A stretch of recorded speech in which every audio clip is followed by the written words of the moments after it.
Hi you guys, and thank you so much for joining me on a date with Ashley D. Today I have some special guests joining me. They're actually dressed up because I asked them to dress in Halloween attire, or what they feel as though is going to be a representation of themselves and the things that they've had to endure in life. So first I have a special guest by the name of Christian Gray joining me. Do you mind telling the audience a little bit about yourself, Christian? Of course. I'm Christian, from Thomaston, Georgia, mother of 3. I'm very happy to be here to support my friend Ashley. Okay, and also I have McKinley Holmes joining me. McKinley, do you mind telling the audience a little bit about yourself as well? Hey, how y'all doing? I'm McKinley Holmes from South Georgia, father of 5 wonderful kids. Happy to be here tonight to support my friend Ashley. Happy to have a great conversation. I'm looking forward to it. Awesome. And last but not least, I have a special guest by the name of Pastor Jarvis ADSIDE. Do you mind telling the audience about yourself as well? Absolutely. Well, Ashley, I just want to say how privileged I am to be able to share with you on this platform, to share with Christian and McKinley, and to engage our audience in a critical conversation tonight. I'm Jarvis, born and raised in Macon, Georgia, father of 4, local entrepreneur, local pastor, local community advocate. Grateful to be a part of this discussion tonight.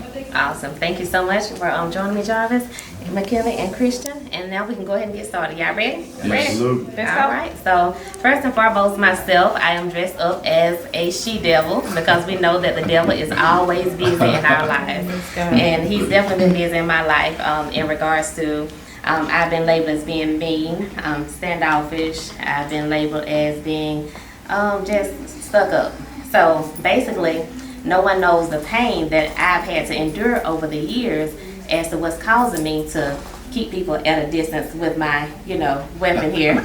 So that's basically it, because if the devil has painted a picture for you, you have a perception of me, and it can sometimes be the wrong perception that you have. So true. And so once you get to know me, you'll know that, I'm a very nice person, but I'm guarded as well because my energy is going to have to match your energy, before I can just really allow you just totally into my world. And Christian, I understand that you're dressed in black and red as well, so can you tell us a little bit about why you're dressed in black and red? Absolutely. I'm dressed in black and red because I believe in God. First and foremost, I am a God-fearing woman. The red is on my right side because I'm covered in the blood, and I'm always try to stay on the right side. However, the black side is the darkness. Sometimes I find myself going that way. We all get off track. We all fall short of the glory of God. So just to remind people that, you have to be one or the other. You cannot go astray and straddle the fence. You're going to be right or you're going to be wrong. And as for me and my house, we serve the Lord, so we're going to be right for red. Amen. I love it. I love it. I love it. It's deep, Christian. All right, McKinley. And you said you want to speak about betrayal today, so tell us a little bit about betrayal. Well, I'm going to definitely don't cover the betrayal thing, but the character that I want to present today is ego. And the reason why I say ego comes in many fashions. You can be you look like you got it together, but you don't have everything together. Sometimes people dress up to hide the insecurity that they have on the inside. Amen. So when I thought about betrayal, a lot of times your ego can betray you.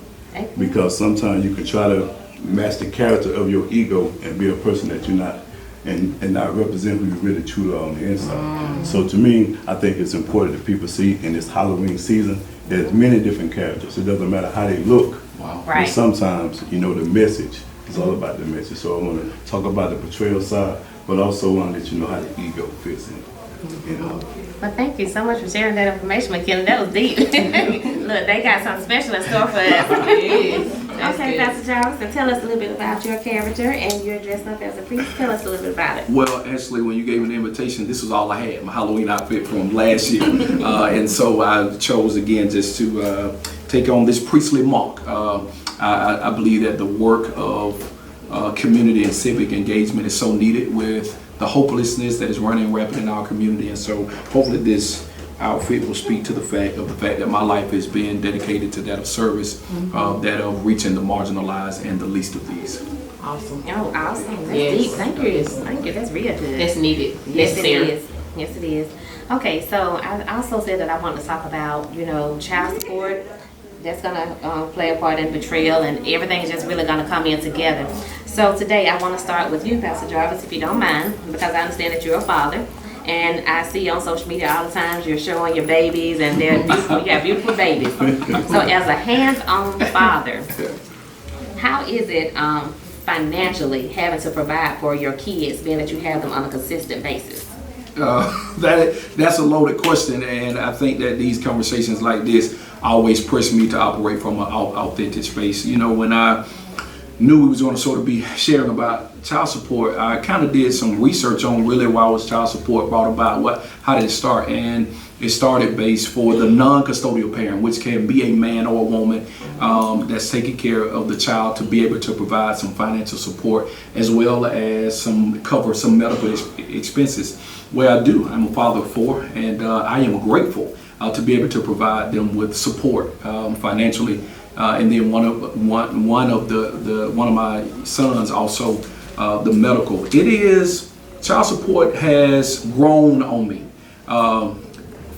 First, I was in this space of feeling like it was unfair that I get my kids, and what I feel beyond what a court order says. I am there for the small things, there to support them. And so for me, it felt like I was trapped into a prison.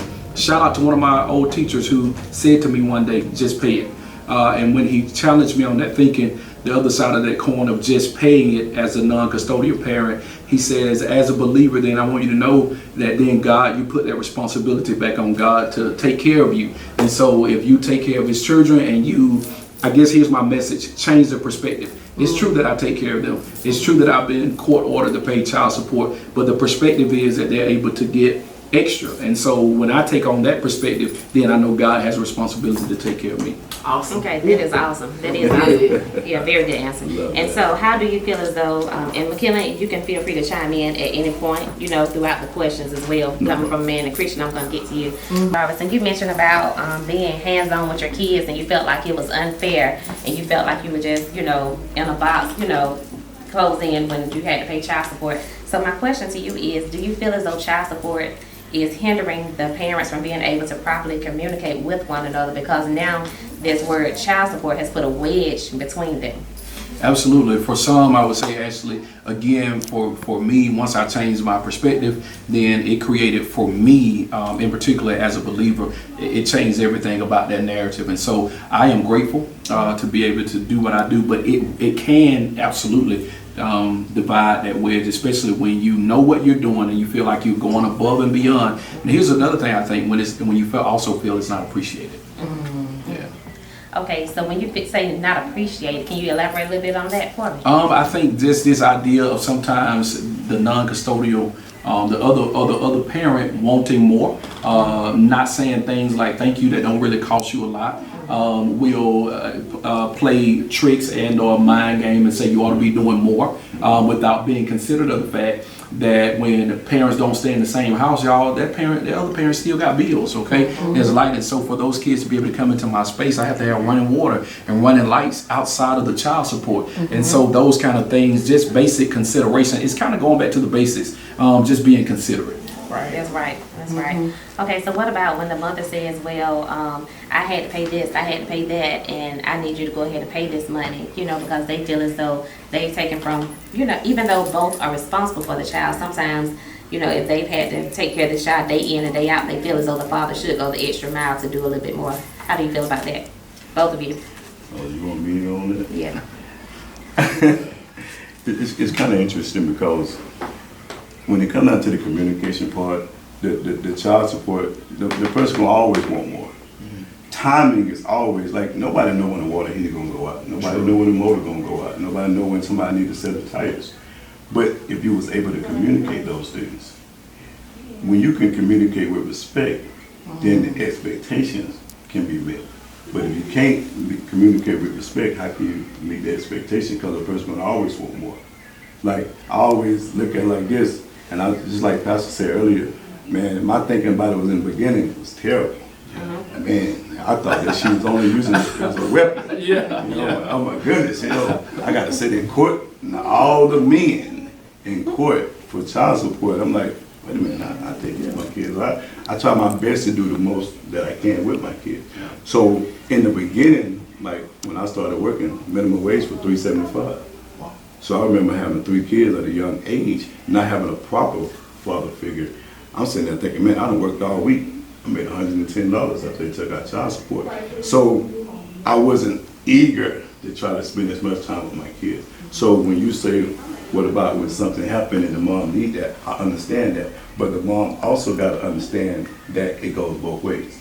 The question is, I need such and such and such right now. If you're able, do you mind helping with anything that you can? That makes me feel like if I don't have the whole thing, that even if I had $50, I gave it to you, you'd be appreciative. If I gave you $50 and all you're gonna say is, "Oh, you got $50," then the next time we had that communication, clearly I might not be as eager to give that.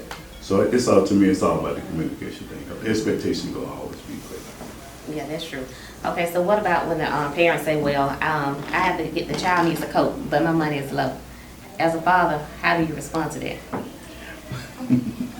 Because you have that to happen, because some people send kids to school with no coats, you know, short sleeve coats, short sleeve shirts on in the wintertime, but then, you know, the teachers are looking at the mother. They're not, you know, looking at the father, because the mother's the one, most of the times, that they're seeing the most. Well, see, you also got to look at, once again, that will happen, but it only happens when there's lack of respect and non-communication. True. Because I know it's getting cold, like you know it's getting cold. Right. So do I have to wait till it's 28 degrees outside for you to call me to say, you're going to Plaza Burlington, do you mind picking up the kids need new coats? That's a conversation. But once again, if you're going to wait to the last moment to address something that we know going to be needed, now you put me in a position, what if I don't have it? But if we together talk about the things that we know going to occur, summer, winter, we know these things, that's a communication thing. We don't have to wait till December to get a jacket. You guys can get them on sale early in the year. But that's just a conversation to me. All of it comes to a conversation. That's true. And Christian, what about you, being a mother of, you know, 3 beautiful kids? How do you feel about child support? Child support. I have 3 kids, so it's kind of touchy for me as well. I absolutely get what both of the men are saying. However, as a woman, we do feel as if we take on more than the men do. So we feel as if they should pick up some more of the slack. My girl's father is a court order. You know, you have to do that. That's what you have to do. My son's father, it's a thing that he wants to do on his own. I didn't even have to press the issue. It was like, look, this is my child. I'm going to make sure he's straight. I'm going to make sure he's good. It's all about that particular person that you're dealing with and how they were raised and what they believe in. Because some men feel as if I don't have to do that. Some men feel as if, you know what, I'm gonna go ahead and do it. You don't have to press the issue, I got this. And then you got some that are just lazy. I'm just gonna be honest with you. We have some lazy men that just feel as if, you the mama, you do it. You know, you got it. You do everything else, why not do that? Right. So with overall, I feel as if it's a partnership. It should be 50-50. I feel like if I buy the coat, you buy the pants. If I buy the hair bows, you buy the socks. You know what I'm saying? That's my intake on it. And again, as both of the guys have already said, it is definitely a communication thing. Communication and comprehension. That is necessary throughout life, not just child support, but with everything. You have to comprehend what I'm saying to you, and I have to comprehend what you're saying to me, and then we come to a happy median so that we can make sure that our kids are taken care of. Because at the end of the day, it's not about me, it's not about you, it's about these kids, and we want to make sure that they are taken care of properly. That's right. I totally agree. Okay. And okay, wait. One question. Well, I heard you say something about partnership. Yes. Now, that's a real solid word. But when you talk about partnership, there's a lot of married people that's not in a partnership. So your explanation of partnership, see, when you done set the expectations of partnership, because you could think partnership just because you say it, don't necessarily mean it. It's got to be 2 people understanding what's the true value. Absolutely. And to me, child support is definitely not about just the money. Right. People don't even understand the emotion, the physical, all the other things. Support. And one person can't do it. It shouldn't be, the woman shouldn't be the whole village. Right. Because I was raised where sometimes the whole village put their arm around you and everybody supported you. I think nowadays we missing that. We don't have the community love. Yes. We got that social media love. Yes. And I call that fake love. But that's another topic for another day. But the real partnership and the expectations of that partnership is what should be discussed early on. Absolutely. To give both people a chance to meet that standard. That's a comprehension. Right. You know what I'm saying? You have to be able to comprehend that this is a partnership. I'm going to make sure that these kids are taken care of. That's true. And just telling my own experience, I have 2 kids by, 2 different guys, 2 totally different situations. I have one father that does not do anything. His family, they try to take up the slack, what they do, here and there, take up the slack for what he doesn't do. But then I have another one, he's very hands-on and he does a lot for his daughter, and so it's 2 totally different situations. Now I do have him on child support because with communication, it all goes to communication. If I'm communicating to you, I need this, that, and the third. If you come with attitude and everything, then of course I need peace, so I'm gonna go where there's peace. So I'm gonna go ahead and take out child support. That way they'll get the money from you and I don't have to listen to all the jibber jabber, The extraness. Yes, the extraness. And that goes back to communicating in front of the child, because this was brought to me earlier. How do you all feel about the mother having to go back and forth with you about finances in front of a child? It shouldn't be. I'm quiet on purpose because this conversation evokes so many different emotions when I listen to you, who's a mother, when I listen to you, brother, who's we probably share some similar thoughts when I listen to you, Ashley. And to put it in proper context, so all of us will be able to leave with takeaways as well as the audience. It's so many elephants in the room that comes with this.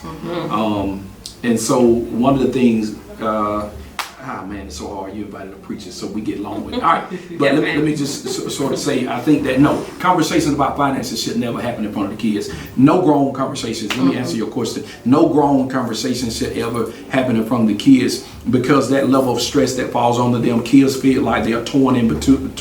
Do you know that when you're riding in a car, and you're on the phone with your girlfriend or you talking to your homeboy and you say, man, can you believe, man, she did this? That child then sits back in the back seat of that car with a knot in their stomach.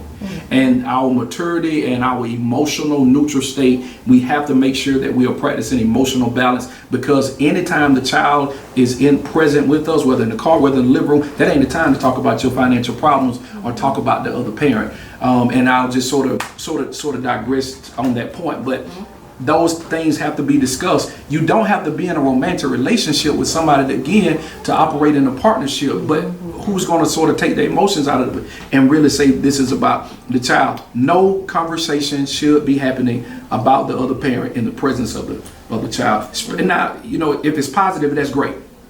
But we talking about the negative conversations. Sometimes we lose it in the heat of the moment. If I get a nasty text message and my kids are in the back seat of the car, I'll pick up the phone and call my homeboy and say, man, can you believe this?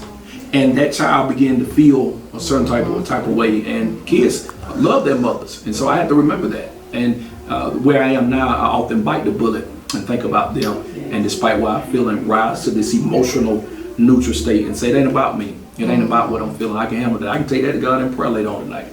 I can talk to my homeboy about it later on. But when I'm in front of the kids, I got to keep that face. What about you, McKinney? Hey, I agree with Pastor. It's kind of tough. It's an emotional thing. We're emotional beings. Sometimes you're going to slip up. But it's all about the respect. And I always say, you never have conversations in front of kids. I think, shoot, even at the house, sometimes you got to take it to the car. Not even the garage, because kids got to hear, they're trying to hear. Sometimes you got to take it out of the home. Sometimes you got to ask yourself, am I trying to win the battle of the war? You got to make these quick decisions like, okay, she's upset. She has a reason to be irritated. She needs this done at this time. And it's all about, once again, that communication. But when you always talk bad about the parent, the child going to be like, the daddy really? Like, how did y'all get together? Like, how was I conceived up through anger? That's how the kids start looking at themselves like every time they talk to each other, they mad.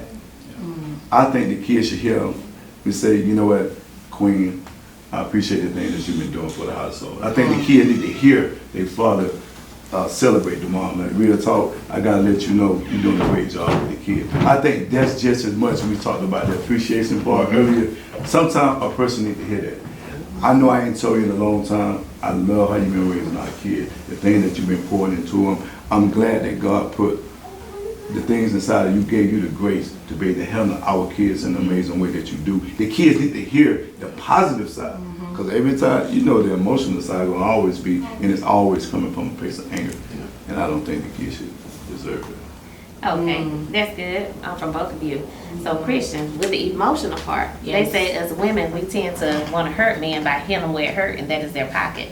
So do you think that some of us women use child support to hit them where it hurts? Absolutely, absolutely. I can relate to that, especially in the beginning, yes. But as Pastor said earlier, a lot of maturity had to take place within myself for me to grasp the concept, again, that it's not about me.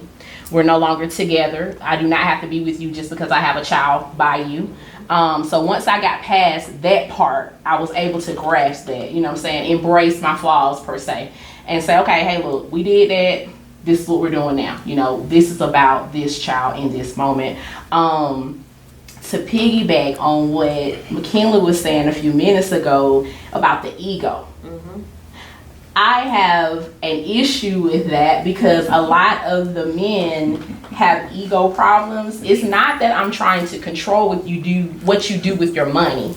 I'm just trying to make sure that our kids are taken care of. So a lot of times it comes off as, you know, I need you to do that. Like I'm demanding, like I'm talking at you and not to you. And so again, that comes with maturity, because it's easy for me to say, I said, go get that. You know what I'm saying? Versus, hey, listen, this is what we need done. I need it done by this. Are you able to do that? A question mark versus a statement. And that takes us a long way. It really does. And how do you feel? Oh, go ahead. Oh, you can feel my. Go ahead. Elaborate. I Please know I felt elaborate. that Go right there, ahead. 'cause I was sitting there thinking Yeah, the go same ahead, thing. elaborate. Like, I like that right there. I felt that. Yeah, go ahead. Yes, Okay, yes. and so now that I'm on the spot, I sort of lost where I wanted to go with that. But I think that one of the things that we have to remember is that the makeup of a man comes with ego, comes with a sense of pride. The way we were called when God got ready to begin the human race, he did not do it with Eve first. He did it with a man. So that's some testosterone. That's some ego. That's some pride.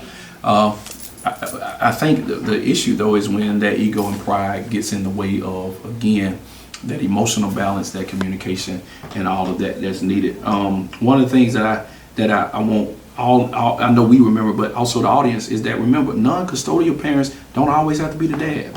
Right. There are some women that are on child support. Here's what I want to consider for the sake of conversation and to draw from our dialogue tonight. When you think about two people, they may have never ever been together in the house with same bills. We don't come from the same financial literacy, but I didn't learn about credit in totality to about really how to balance it to about 4 years ago. The importance of savings, the importance of doing that, and so you can't control that narrative of the person that you some kind of way, you became intimate, however that happened. You can't really control that. You really don't even start seeing how they feel about stuff until you come to a place where we ain't on good. So those are the things what I like to say we can't control.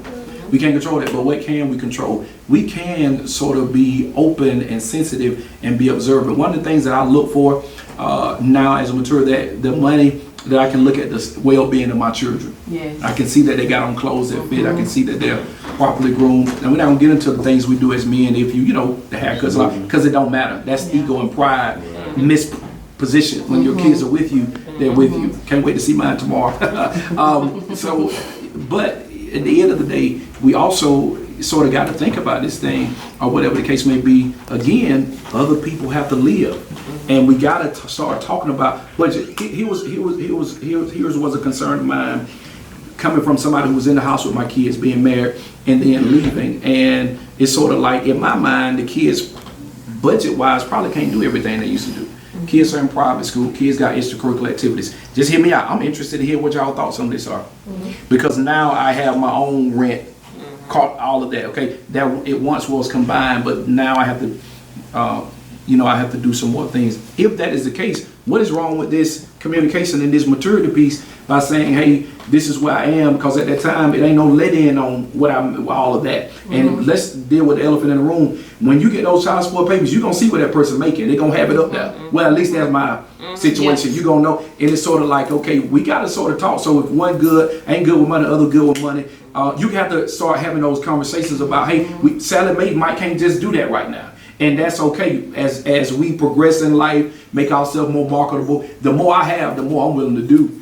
And I don't care what's going on with that, but I think those conversations have to be had, and that's just that mutual respect. You know, where are you at? Are you on bad terms right now? In lieu of the pandemic, did your income plummet? Did you get laid out? All of those conversations, and I can't pick up all of the burden. I can do what I can, but again, that's that communication, that respect. That ain't without me telling you or showing you a check stub and saying this is just, hey, this is what I can do right now. And you have that willingness to do it, though. You have to be able and willing to do that.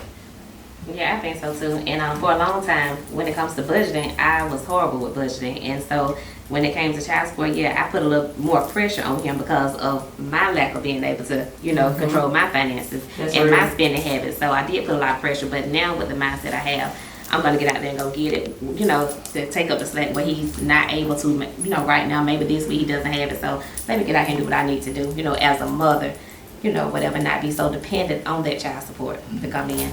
The good part about that, and I didn't mean to cut you off, is I think some people fail to realize that different people go through different seasons. Yes. So you might be asking for need, and it's a season where God is pulling back for you. God is removing the ego. Sometimes to remove the ego, you remove the money. True. Sometimes the money makes the ego, grows the ego. So everything in life is timing. I can speak about things now, but I wasn't like this 20 years ago. You talking about ego, the ego was got there way before I did. Yeah. I just showed up and felt like I had to be a certain way. Or you're going to tell me what to do with my money, but I can look on Facebook and see, what you went to Memphis for? You asked me for an extra $300, but you just came from Arkansas. Yeah. So what happens? The communication goes through, like, a woman's supposed to be able to do what she want to do. If she made the money, she set that trip, she saved up. But if you don't have the conversation, people have the assumptions. So you got to kill the assumption, God, first before you can have the respect, God, because a man can be going through a season, and I know. Like I said, minimum wage was $3.75 when I started working, and I was like, oh my goodness, I never thought I had enough money. And as my finances increased, so did my maturity. But my maturity increased when I made the decision that I no longer was trying to sleep with my children's mom. That's another thing. So that caused bitterness to kick in. So, and also caused, a lot of conflict and confusion. So, I mean, how do you separate the mindset of having,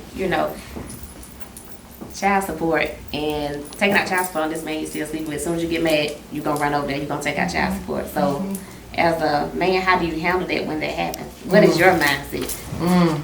Now, I'm sleeping back then. I'm sleeping with this woman. We're mad. We having problems. You can speak on now and back then. We having problems. She just went and took out child support on me. Where's your mind at? I'm gonna go ahead and tell you, like, back then, I was like, man, this hypocrite. I'm like, man, for real, I'm that bad. Then I'm like, oh, you just gonna go down there and tell them folks that I ain't doing nothing, that I don't want to see because that's how I'm feeling. All right, we done got mad. Then I always talk about that makeup. You know what I'm saying? It's a grown-up show. So the thing is, once I got out of the emotion, I was like, you know what?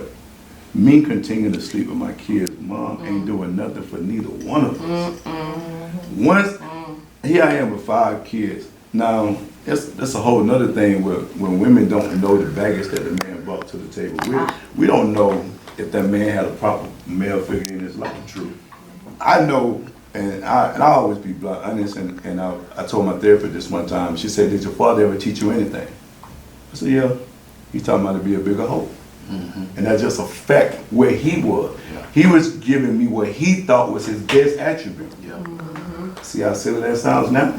That I'm a grown man, but as a kid, and all I want to do is be like my dad. And I just see my dad doing this. And that's why the communication thing comes from. The kids shouldn't even see dad yell at that mom. So that's what I said earlier about when you're trying to be a positive figure, trying to let these kids see something.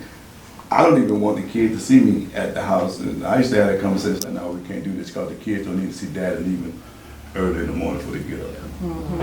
And it was one of those things that I had to make that decision for me because they didn't want to. I made that decision. Yes. That was a very mature decision. Yes. And how do you feel about that, Georgia? If you've ever, been in that situation, or if you know of a situation like this? Since we've been honest, I'm jealous of brothers like him. Dog, I can't go back in. No, I'm just saying, I have not experienced that. I don't know. My situation has not lended me to the point where I've asked or they've asked to be intimate again, or we've even been put ourselves in that space. But I can identify with you, McKinley, because I ask my cousin them all the time, like, y'all still cool with your baby mama like that? Y'all gonna be over there? Y'all hanging out? Y'all having sex with them? And it's sort of like, so I don't have experience, but if you would just allow me to take about 30 seconds to 1 minute, you said something key about your father. All of us have to be honest about, out of all the people that are on earth, we chose the people that we chose to have sex with. I want to really speak to conversations today about how can we prepare the generation not to fall prey to some of the same traps we had, because you're going to do what you have saw environmentally growing up. And so because your father, that was who he showed you, you thought that was going to be okay. We call them in church generational cycles or generational curses. I think that the best way to do that is to, number one, model for them something different than what you saw. If in fact, whatever the reason, I do a lot of research. Most women that don't have daddies in their life, they're gonna look for love in all the wrong places. I did not say that as a matter of fact for everybody, but the proof is in the pudding. It happens in most cases. If they, the statistics show that if they had a man in their life, whether he was in the house or not, then they would be more prone to just look for somebody, because a woman falls in love with their daddy first, right? Typically, and then so the man. One of the things that I figured out about myself is that for years, up until 4 years ago, I was attracted to low-hanging fruit. Wow. Because of the women that I around, and the most positive thing they ever could have gave me was a relationship with God, balancing budget, balancing all of that, some other things that was essential.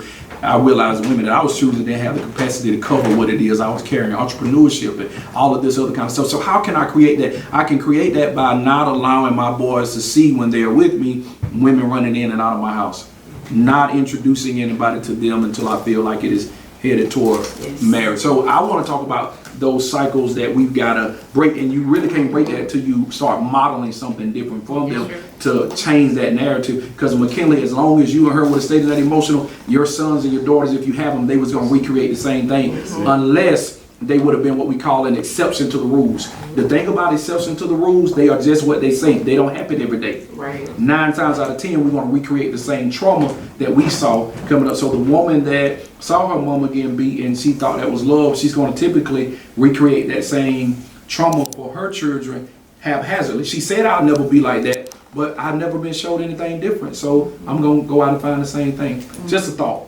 That's good. That's a It good is thought. good. It is good. That's real good. That's a Very needed thought. Hi everybody, this is Leah. I am the owner of Caviar Cosmetics, and I am the co-owner of the Caviar Beauty Bar. Today I just wanted to brief you on my most prized possession. I call this my most revolutionary piece to my collection. It is a foundation. I'm happy to have been able to formulate my own foundation, because that's very hard when you're coming up with your own products. So this foundation is very handy. It's very skin-like. All you do, you flip this up.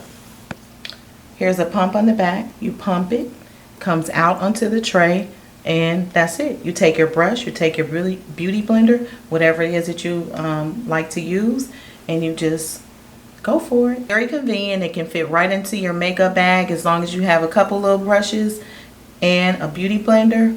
You're good to go. Welcome back, you guys, to A Date with Ashley D. We're going to continue the conversation about child support and also relationships. I do want to talk about security and also providing. A lot of times as women, we're raised that a man is supposed to provide security, make us feel safe, and also they're supposed to provide financially. So do you think that there are some women, Christian, some women that use this child support as a source of income to take care of their needs, their bills, and they get the kids some stuff but not completely do right with the finances? Absolutely. I do think that women some women take advantage of child support and they use it for more things than to support their child. It's okay to use it for necessities, light bill, water bill, gas bill, because your children are using that as well. But when it comes to the Gucci bags and the Louis Vuitton pocketbook, you know, come on now, that's a bit extreme. So yes, I do feel as if it's taken advantage of. Again, you have to be mindful of what you're doing with that money. To go back to the security of a man, again, that goes to how he was raised, because he may not have been raised that way. He might not have seen a man taking care of a woman. He might not know what it is to provide and to protect a woman. What does that look like? So you have to make sure that you're choosing somebody that knows what that looks like. Okay, so just because I know that you're supposed to be providing, protecting for me and our kids, that does not mean that you know that. So how do we get to that point, Pastor? how you get that out of him? He has to want that on his own, and if he doesn't have that background, what happens then? I think sometimes we've got to, again, let go of what we can't control. Unfortunately, nobody on this planet has no control over anybody else. One of the hardest pills that I had to swallow in my life is coming to the reality that some people will never change for the better. Facts. Let me say that again. Some people, and here's what hurts the most, when there's somebody you slept with or you got a child by. That's what hurts, because you move from wanting what's best for you all to you want what's best for the child. And so when you at the football games and you see their dad is supporting, when you at the mall and as a sense of family, you feel that loss. The truth is, though, you can't control that. But here's something you can control: being positive about that other parent in front of that child. Here's what you can control: put them around other positive male role models. Your daddy, your granddaddy, your uncles. Here go a big one. Don't date nothing that's going to replicate what you just left. Don't date somebody, because here's another thing that we sort of got to talk about. We talk about people we got involved with our younger selves. Right. But what happened if you never make that shift? When you learn better, you're supposed to do better. Yes. And so now I know when I'm dating, start asking questions about, well, tell me how you feel about savings. Tell me about your family background. That's going to let me know a whole lot about the person that I'm involved in, because now I'm trying to shift that narrative and looking at their background and studying them for a period of time and not moving into a space too quickly, but giving time for you to see, because we know that in the beginning everybody got their game face on. That's it. But when That's that right. mask come off, Yeah, that's right. And McKinley, you and I had talked about this as well. Like, you know, your younger years, you know, you've gone through this, you've gone through that, and then as you're getting older, you're painting a picture. You just keep painting over yourself. So by the time you get to these people, they're not seeing the true you. They're seeing this painted picture perfect person. So how do you feel about that? It's interesting. Nowadays is interesting. We're in this social media phase. Social media, you don't know what's real. So true. You can see a woman, oh man, she goes to the park, she do things for the kids. She's doing that because that's what she really is. She's doing that because it's a good photo shoot. So now I'm trying to have discernment about what I want in my life. It's so crazy. Like when I look at my kids' mom now, and I said, like, man, I'm like, why did they like me? But I realized I always was a bunch of energy. I'm in the club dancing, I'm all over. Most of the people didn't even know my name was McKinley. Yeah. All of them knew me as Mike. Mike is the fun guy. You know, Mike is the guy you can bring him to the party. Okay, he is a little handsome too, that was they say. I don't know. I just listen to them. But what I realized that talking to my baby moms as I matured, I was trying to realize, dang, what did I really see in them? Because I realized the things that I liked in my 20s changed when I got to my 30s. The things I liked in my 30s changed when I got to my 40s. But outside of my age, my understanding for what I wanted changed. Once I made the flip, like, okay, you know what, like, I can spot what I don't want so much quicker now. And I think that's the difference. How much time are you willing to waste with what you don't want when you know that that's not fitting into your spirit? Okay, something that you don't want. People that are in relationships and they end and then the person moves on. I mean, a lot of times they're in a better place. Some people are in a better place. So how do you guys? Why they in a better place? It can be lack of communication. It can be cheating. It can be a number of things that cause a relationship to just go left. But, okay, of course, the relationship has ended, the person has moved on. And then you have, like you said, you have the question as to, well, why don't she have money for the child, but she had money to go here? It's like, why is that your concern when the child is taken care of and the child is not lacking for anything as a man? Just for both of you. That's funny. I asked the why question because I realize whenever you're talking about anything, you can go into it with a positive energy, or you can go into it with a negative energy. You can go into a positive energy and say, all the people that meant to stay in my life, they couldn't leave. You can also say all the people that left my life, that we had went as far as we could go. You had to scratch me as far as you can scratch me. My excellence has surpassed as far as you can go. Just like when I think about the Bible, all the disciples didn't go to the top. Jesus took 3. So once you start looking at the Bible and transition, looking at your life, you're like, you know what? All my friends can't go. Yes. Some of my friends will remember me turning up in the club. Right. So when they see me, that's what they want. Man, I be buttoned up, like, oh, you think you better than us now. Why? Because I changed. The person is the exact same. They didn't. So that's when I say why they bitter. Because I'm going to tell you right now, anybody that walked away from me, they walked away from the greatest thing that they could have had. That's it. You're going to walk away the rest of your life looking for somebody to be like the person that was trying to pour into you. Because I'm going to put all of it into the relationship. I done got to that point now, that's what I'm trying to do. So now that I know that I put all mine into it, into you, to be the best, try to be the best man I could be, try to support you the best I could. Now if you choose to walk away, then I just thank the Lord and say, you know what, to me, I just count it as I appreciate all the things I learned from her. I appreciate all the things that I learned about myself in that situation. But whatever I needed to get out of that situation, I thank the Lord that I met her. I'm not going to be mad at her because I want her to be happy. And if her happiness is not for me, then so be it. That's good. That's very good.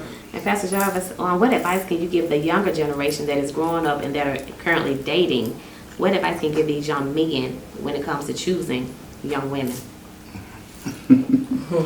Young women? That's so loaded.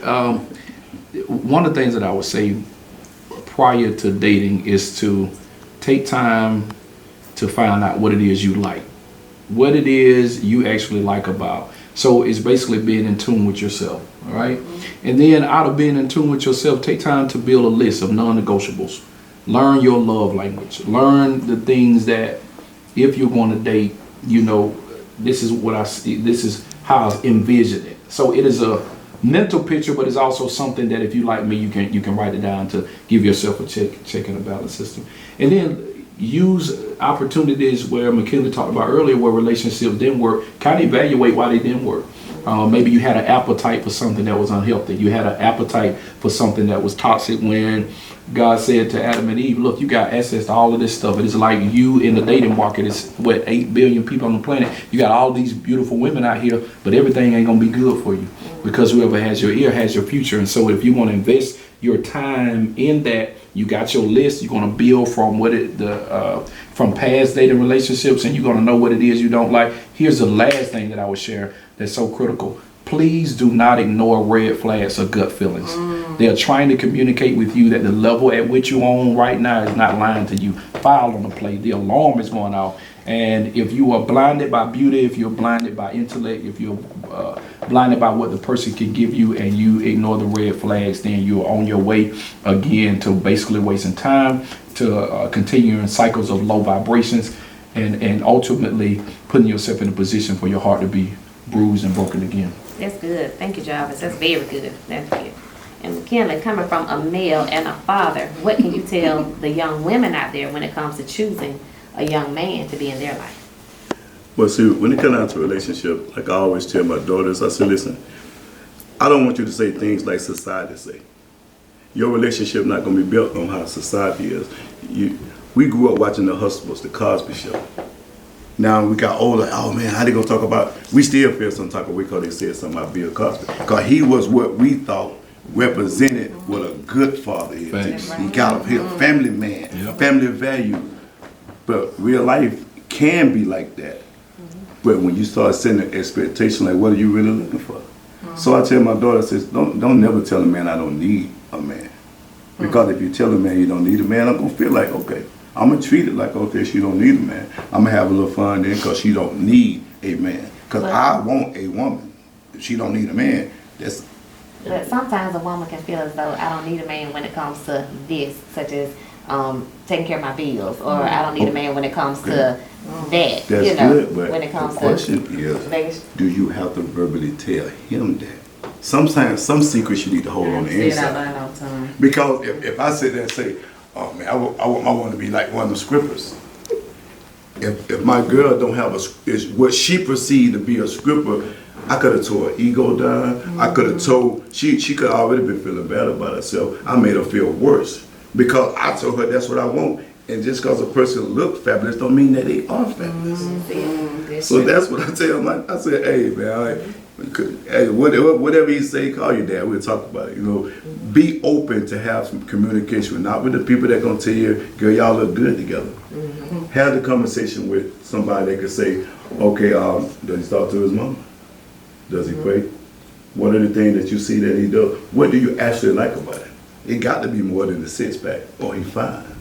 Because that's, to me, it has no depth. What do you really like about it? That's real. If he makes you laugh, okay, that's a good attribute. You want to have fun with the person that you like. But when you look at it like, don't fuck that superficial stuff. That Facebook stuff. Get away from the Facebook stuff. Allow yourself to get a chance to know him. And then you can see whether or not that it could work. That's good. That's good. I like to hear like how ladies look at it. You know, we look at it all the time, like how y'all look at us, because that means a lot to us, because sometimes what a lady says, when y'all think we're not listening, we hear everything you say, not so much what you say, how you say it. Because I had a woman say something, I was like, I never forget that. One thing I would encourage as far as like young girls, always just be observant. Pay attention to every detail that you can when it comes to dating guys, and just pay attention to how, like McKinley said, as far as his relationship with his parents, his sisters, brothers, people, and around him. Just pay attention to how he interact with people. You need to see him while he's mad. You need to see him when he's happy, when he's broke, when he's got money. You need to see him in all 4 seasons so that you'll see all of his different personalities. Pay attention mostly to how he's going to treat you as a person. And then when it comes to kids and having kids by these guys, if he cannot buy you a meal before the child, he's going to struggle when the child gets here. So just always keep that in mind. And always keep your job, keep you some money, and do whatever you have to do to provide for a child. And even though the man is present and he may support the child, he may get sick, anything can happen, and you're going to have to be able to stand, you're going to have to be able to stand and provide for that child on your own. So that's my intake on it. And Christian, what about you? Girl, it's so many different avenues. First, I wanted to talk about how portals. I wanted to talk about your eyes, your ears, your nose, your mouth. These are portals. I need the young ladies to guard their portals. Be mindful what you're watching. Be mindful of what you're speaking. There's power in your tongue. Be aware of your atmosphere, your environment, because you have the power, the dominion, and the authority to shift your own atmosphere. So we were always taught, don't put your drink down, cover up your drink, don't let somebody else fix your drink, watch them, stuff like that. That seems to be leaving.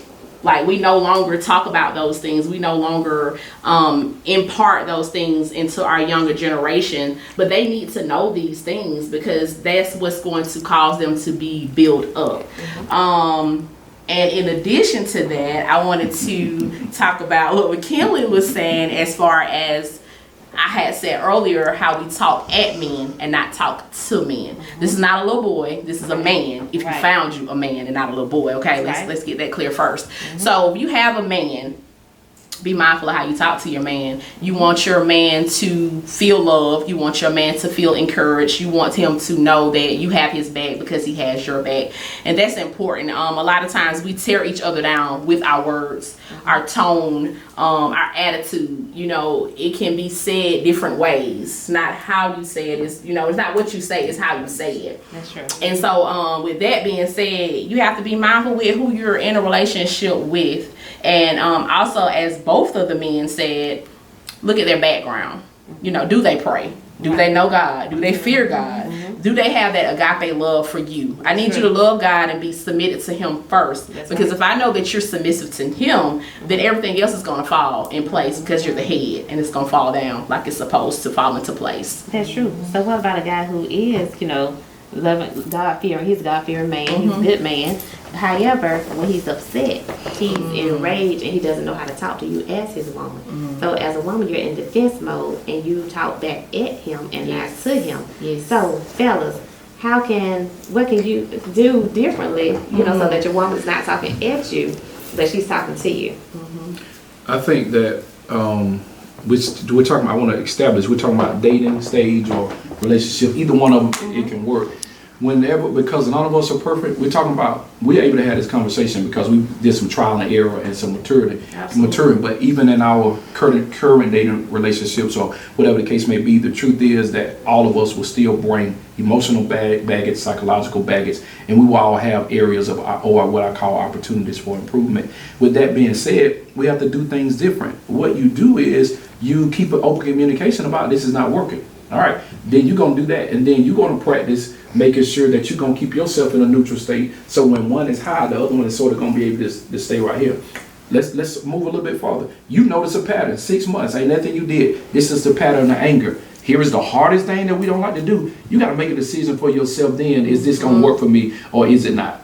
Because if we said we was going to talk about it, we put a plan in place, the man or the woman ain't moving toward it. Here's where they go back to, and we don't like to sort of talk. We've got some insecurity somewhere that won't let you walk away. Yes. Because the more you value you, the more there's a price tag that everybody can have access to you, and it's just okay. So you see the anger, you see if we can't put a plan in place, offer. I'm a firm believer in therapy. You don't want to push it too far, but say, hey, work on this, and then after a while, guess what? That may be a deal breaker. You gotta maybe you may have to walk away from. Let it go. Yeah. Different parts of that. What I said earlier about how sometimes ladies don't even realize the energy that they give the man. And what I mean by that, a person can look at the room, you're having a conversation. If you're really paying attention to your partner, you know when that shit. I was having a conversation with a very good friend of mine, and he was like, man, my wife come in, man, she always saying these things, man. I talk to her, I tell her what I don't like, and then when I get upset, I said, bruh, you allowing her to control you. I said, she automatically know when she can come in and she know exactly what you don't like. I said, it's just like a light switch. What happened when you flip the light on? You know it's gonna light up. So you go from 0 to 100. She knows that. The problem is you married her. So what I told him, I said, bro, do you know I used to be that guy? I said, I could talk calm now, but I dated people that brought the anger out of me. I'm like, I was a hell raiser too. But I realized that I also dated some women that never even heard my voice get over a high pitch, because it was something in their spirit that calmed my spirit. Yes. So when you're looking at the type of person you want to bring into your life, that energy matters. Yeah. You can, and then like me, I like to be around good people. You see, I done seen some fine people that weren't fine people. Right. You see what I'm saying? Yeah. So it's sometimes a young lady got to look at it also from the other perspective. What is it about me that brings the anger out of the men? Yes. Because the only common denominator in the disrespect is the woman or the man. Because sometimes it happens to the men as well. So we're not going to talk about it from the perspective that it's just the women. Because some women talk down in public to their men. Yeah. So it's a disconnect somewhere. Yeah. So what's going on? What kind of vibe am I giving off that means that I don't deserve that respect? And sometimes it goes from the point of, did I set the standard in the beginning? Right. Did I tell him that certain deal breakers that I'm not going to go past? If we get to the point where we can't have a conversation, we arguing at each other, then what are we doing? That's it. Every conversation can't come to an argument. Yeah. Right. Where we ain't talking. Or I shut down, you shut down. Now let's fast forward. What happens when he gets mad and then the man shut down, but the woman want to keep on talking about it? Know your partner. If he shut down, allow him space to breathe. He might need to take a 10-second count to allow him emotion to get in, because he want to come back to you. If you keep it in that energy, we're gonna talk about this right now because I want to. That's an ego thing. Yeah. when you remove the ego, then you can get a chance to access what you really try. What are we really upset about? Right. We will never fix it if we always mad. And so it's self-evaluation as well. If I'm giving off a vibe, that change in the room. That's true. Well, you guys have given some good advice to the audience. I mean, difference of opinions. I love it. Thank you all so much for joining me on this panel on today. I'm forever grateful to each one of you. I hope y'all have enjoyed yourselves as well. Absolutely. And thank y'all for the nuggets too that I can use in the future. And I want to thank you all so much for joining me on a date with Ashley D. You all have a great day and a happy Halloween.